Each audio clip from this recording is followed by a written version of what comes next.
আজ ডিমের একটা রেসিপি বানাবো, কিন্তু আপনি কাউকে না বললে সে বুঝতেই পারবে না যে এটা ডিম না পনির।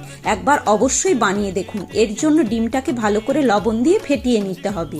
একটা সিলভারের বাটির মধ্যে কিছুটা তেল দিয়ে বাটির চারপাশে তেলটা মাখিয়ে নিতে হবে। এরপর ফেটিয়ে রাখা ডিমটা ওর মধ্যে দিয়ে দেব। অন্যদিকে কড়াইতে বেশ কিছুটা পরিমাণে জল দিয়ে একটা বার্নার দিয়ে ওর মধ্যে বাটিটা বসিয়ে একটা ঢাকা দিয়ে দেব। মিনিট 5 পরে ঢাকাটা খুলে দেখবেন যে ডিমটা হয়েছে কিনা।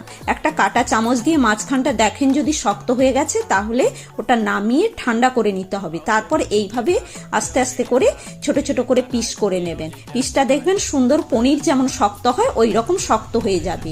এরপর কড়াইতে তেল গরম করে ওগুলোকে একে একে দিয়ে এপিট ওপিট করে লাল লাল করে ফ্রাই করে তুলে নিতে হবে।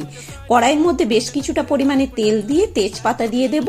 তারপর কোরানো পেঁয়াজটাকে দিয়ে ভালো করে লাল করে ফ্রাই করে নিতে হবে। আদা রসুন বাটা দেব, কোরানো টমেটো দেব, ধনে গুঁড়ো, ঝাল লঙ্কার গুঁড়ো, কাশ্মীরি লঙ্কার গুঁড়ো, হলুদ গুঁড়ো, অল্প পরিমাণে জল দিয়ে ভালো করে মশলাটাকে কষিয়ে নিতে হবে। মশলাটা থেকে যখন দেখবেন তেল ছেড়ে আসছে তখন আগে থেকে ভেজে রাখা ডিমগুলো ওর মধ্যে দিয়ে অল্প পরিমাণে গরম মশলার গুঁড়ো দিয়ে ভালো করে কষিয়ে নিতে হবে।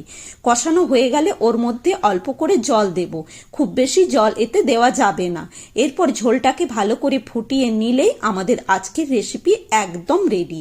আর যদি ভালো লাগে তাহলে পল্লবীর টুকিটাকি চ্যানেলটিকে অবশ্যই লাইক, শেয়ার, সাবস্ক্রাইব